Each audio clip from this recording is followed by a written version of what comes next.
Today, the seventh day of Passover, is the traditional anniversary of the passing through the Sea of Reeds. So we read today the account of that story from the Torah. And which begins in Exodus 14.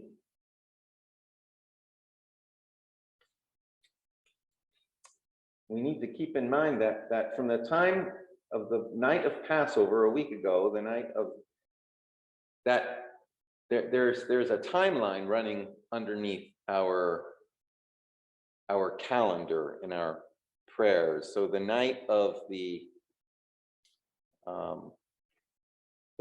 Passover Seders is the anniversary of that night when the Hebrews are gathered and the angel of death passes over the house. A week later is the traditional anniversary of the splitting of the sea and the people passing through into the wilderness. 50 days later is Shavuot. It's the anniversary of having reached Sinai and receiving the Torah. 40 days later, the fast of Tammuz is the anniversary of Moses coming down and with the first tablets and noting the golden calf, hence a fast. 1 month before Rosh Hashanah is the anniversary, the traditional anniversary. 1 month before Rosh Hashanah is the traditional anniversary of Moses going up the second time for tablets. 40 days later, Yom Kippur is the traditional anniversary of Moses bringing down the second tablets. And there's a story in there. But right now we are at the splitting of the sea. And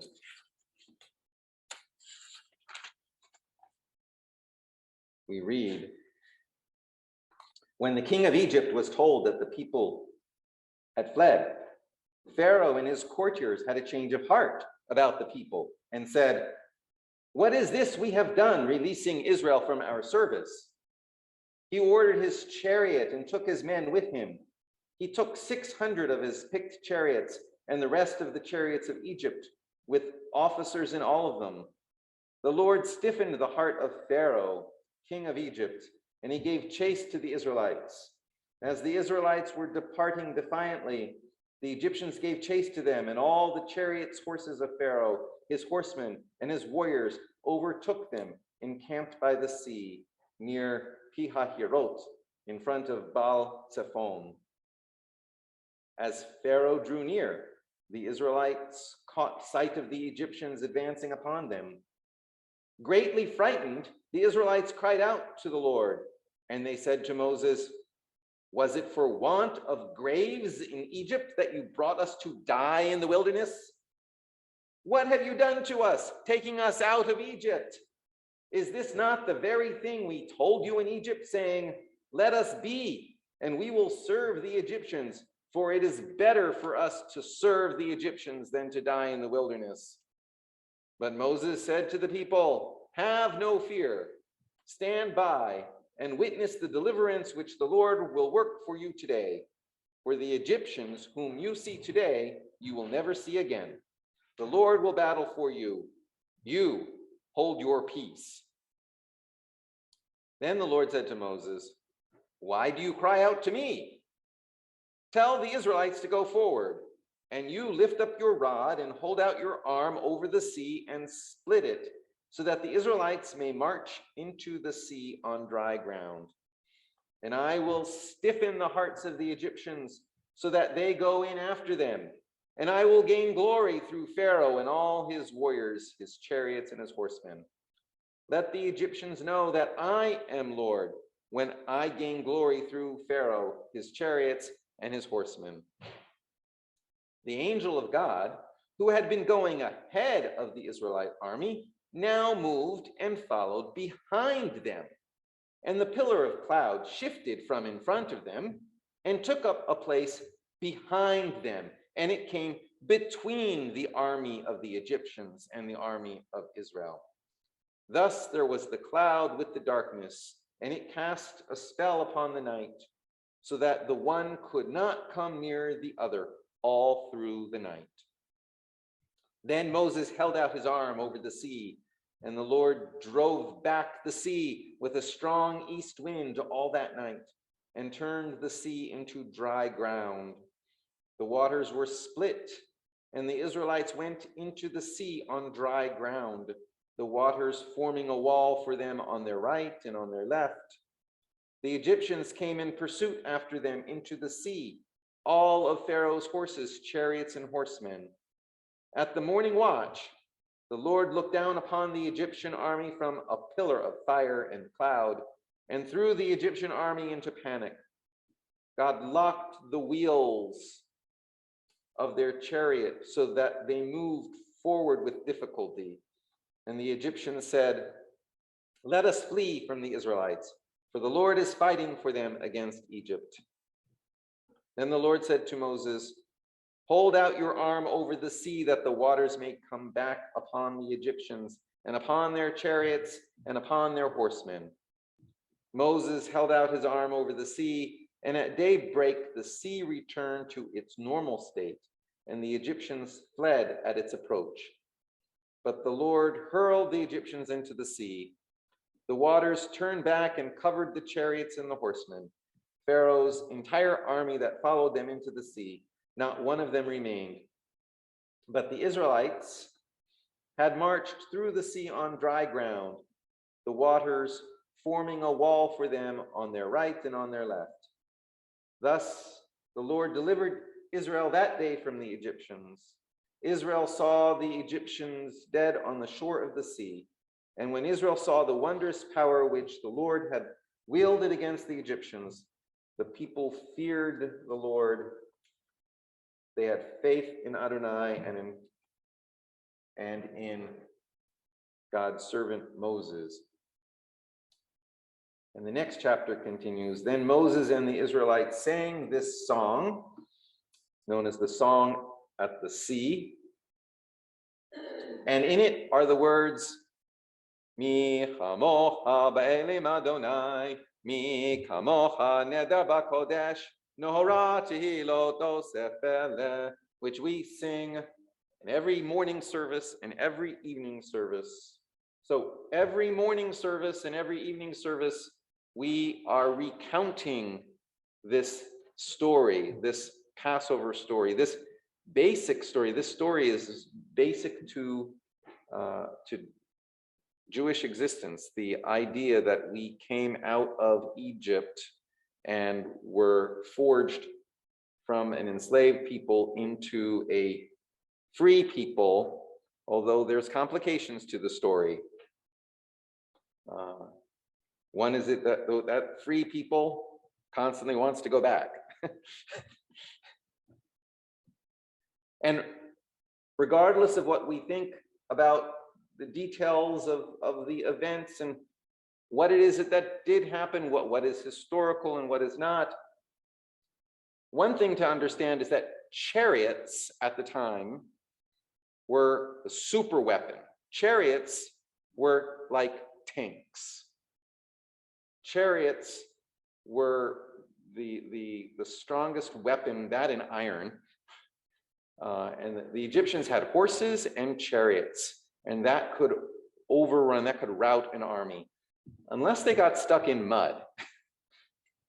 So this entire event equalizes the situation between the Israelites and the Egyptians. It cancels out the Egyptian advantage to be in mud. What we think in English as the Red Sea, in Hebrew is the Sea of Reeds.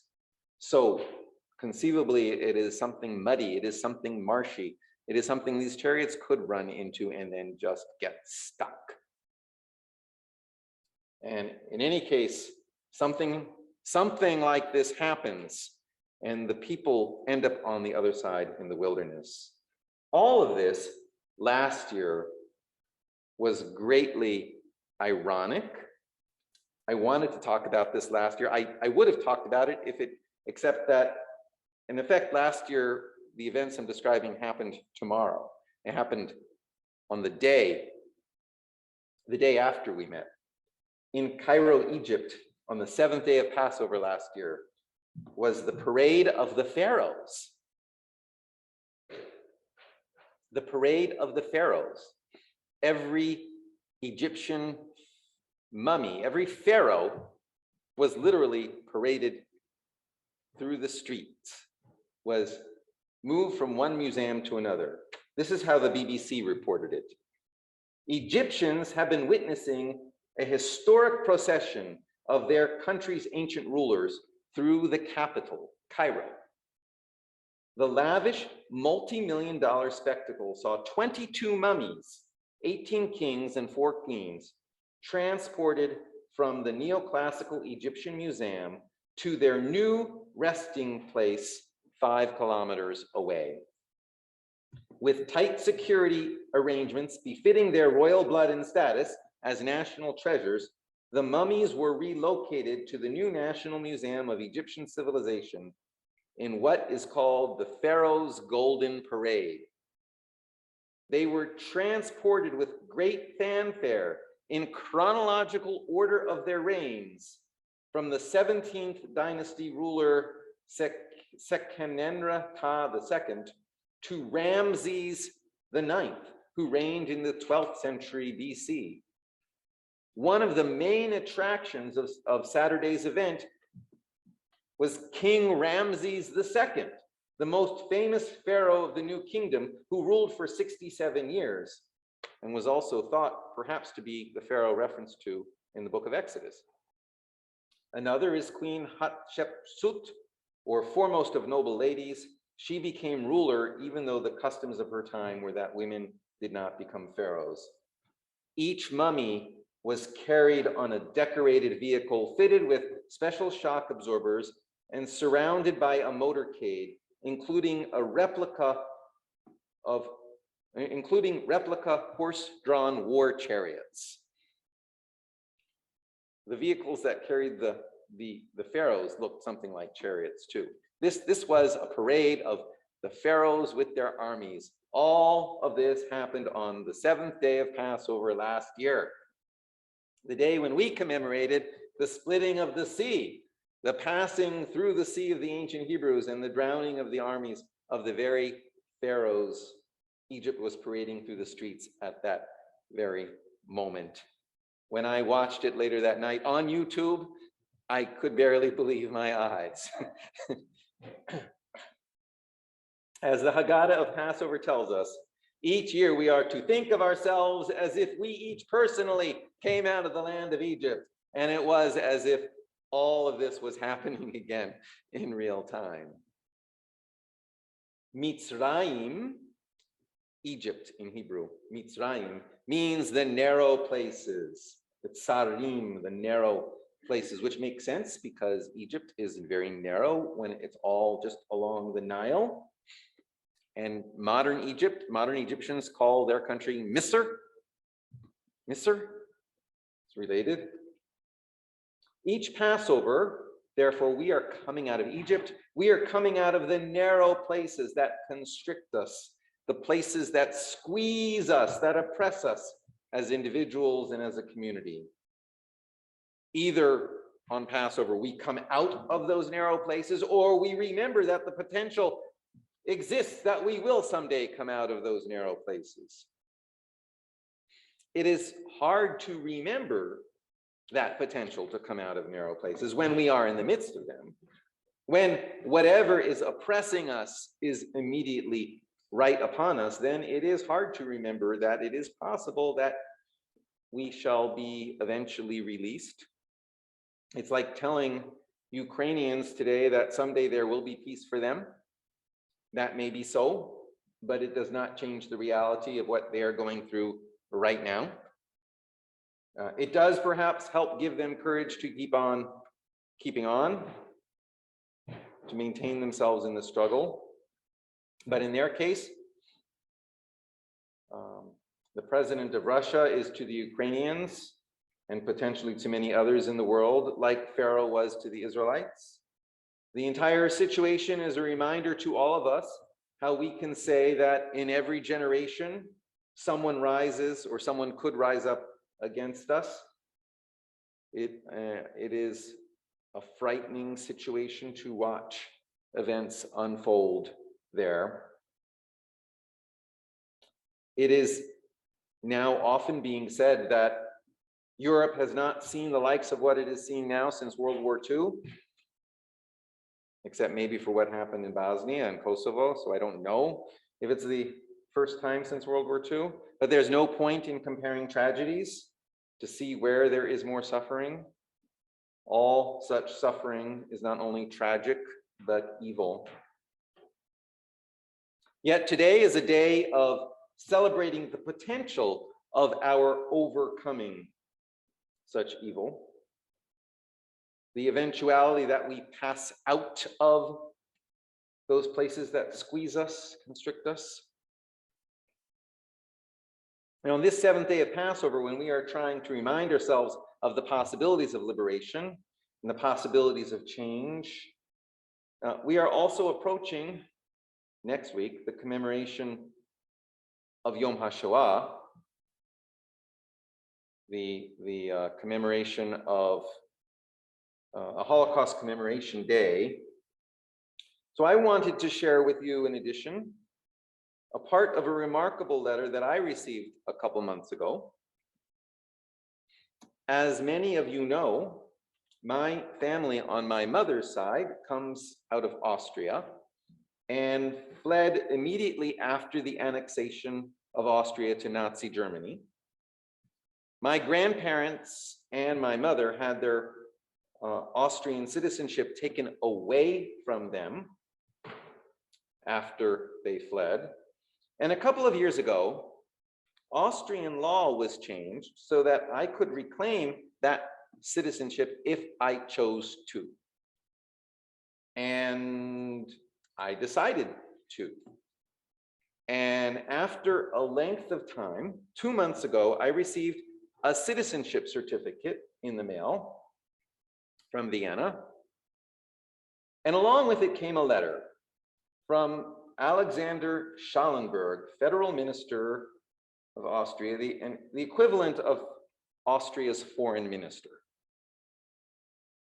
And the letter read, in 2019, the Austrian Parliament adopted an amendment to the Citizenship Act.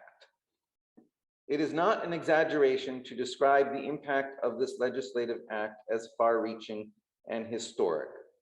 Since the 1st of September 2020, descendants of Austrian victims of the National Socialist regime can obtain Austrian citizenship. In light of Austria's responsibility in dealing with the darkest sides of its history, this is another significant step forward. And I'll interrupt and say, in many ways, it is that, because for most of the past decades, Austria claimed to have no responsibility for what the Nazis did. They claimed they were the first victims of the Nazis because the Nazis invaded Austria in March 1938, overlooking entirely the desire on the part of an overwhelming number of Austrians actually to be part of Germany. But so there's been some attitude change. But the letter goes on, but for our country, your citizenship means even more. It opens the door to giving back an important part of the family history to the descendants of those who were cruelly stripped of their identity and legitimate rights decades ago. Your willingness to step through this door and to accept Austrian citizenship is therefore more than an administrative act and not a trivial matter. It means that you place considerable trust in the Republic of Austria, trust that is based on our country's long-standing commitment to the dignity and the indivisible and inalienable rights of people. Let me assure you that we will continue to honor that commitment, especially against the backdrop of our history. On behalf of the Republic of Austria, I would like to express my gratitude that you have accepted this gesture and are now a citizen of our country. I find this letter quite remarkable in regards to the extent that the federal minister and the government are acknowledging the extent of responsibility of the Austrian state for their significant part in the Holocaust. It's a little overstated in speaking of my trust in the Republic. My attitude there goes more along the lines of trust but verify. That Russian adage that Gorbachev and Reagan spoke about in the 1980s and 90s, trust but verify. But I don't think right now there's any way of getting beyond trust but verify. Even in the United States, all we can do, and all we should have ever been willing to do, is trust but verify when it comes to what the government or people around us seem to be doing. The Jewish relationship with Ukraine, for example, is quite complicated.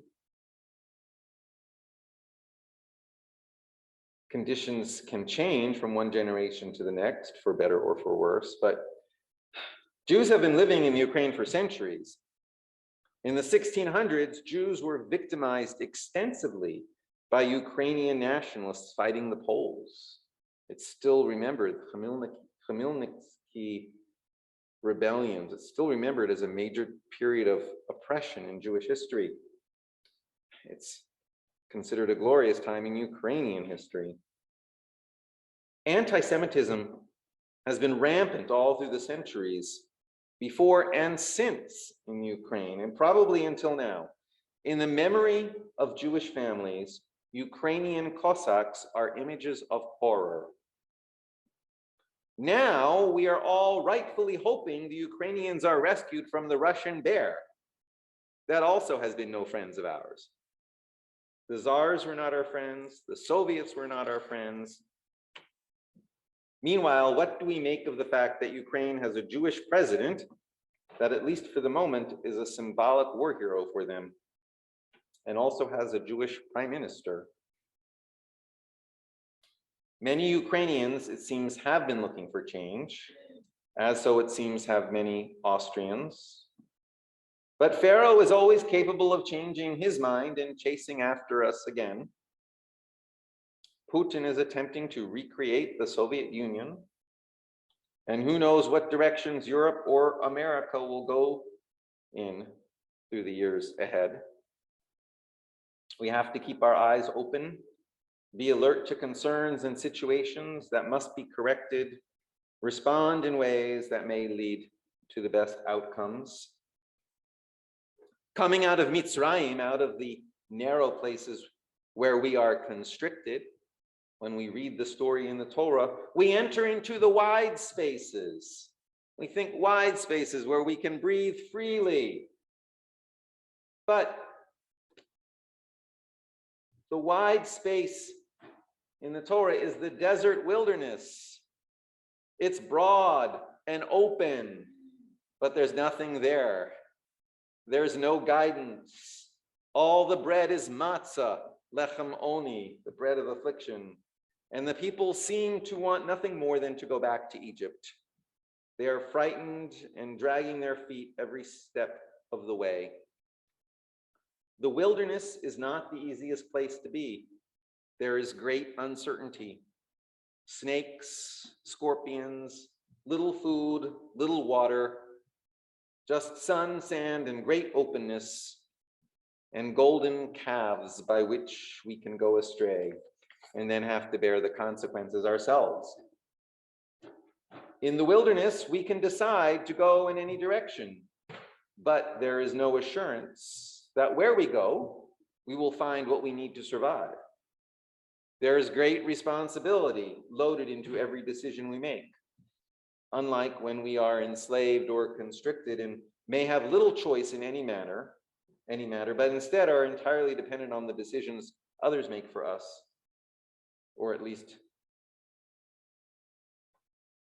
believe ourselves to be. In the one case, we are objects of history, being kicked around by events. and powers other than ourselves when we're constricted. And yet when we're in those wide places, in the other case, we are subjects of history, making decisions for ourselves, but still experiencing the consequences of those decisions.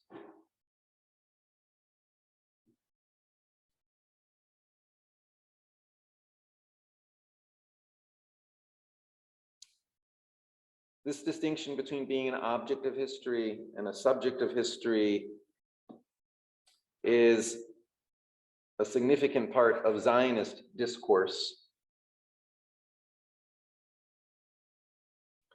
Being an object of history with no power of self-determination and totally dependent on the goodwill or evil will of others, versus being a subject of history where we have the ability to impact our own destiny. Zionist thinkers in the early part of the 20th century spoke of the need for Jews to move from being objects of history to becoming subjects of history. And a major step in this direction, in their estimation, was the reappearance of Jews on the international stage through the creation of a Jewish nation state. In an international system where peoples have representation mostly through the voice that comes from having a nation state, a Jewish state would give the Jewish people a voice in the international community. The Holocaust demonstrated this need even more. And later, in the rescue of so many Ethiopian Jews from war and famine in the 1980s and 90s, the fact that there were no Jews left in Iraq for ISIS to massacre, which they quite likely would have, the fact that Jews were able to leave the former Soviet Union in the moment it fell, in many ways, these speak the truth of what these Zionist thinkers were saying. Jews around the world are safer because of the existence of Israel. And yet with power comes great responsibility. And just like the Israelites who came out of Egypt and entered into the wilderness, they were then in what for them was uncharted territory. They had a great need to find guidance and Torah. We're all working our way through the wilderness, walking, seeking greater guidance, trying to better read our Torah. And that is what today's holiday is about, the last days of Passover. One way stop on the way to Shavuot and Sinai. And in reminding us to make that point, before the end of the service, we will count the Omer, which connects the story of Passover and the coming out of Egypt to the path to Sinai, which we arrive at Shavuot.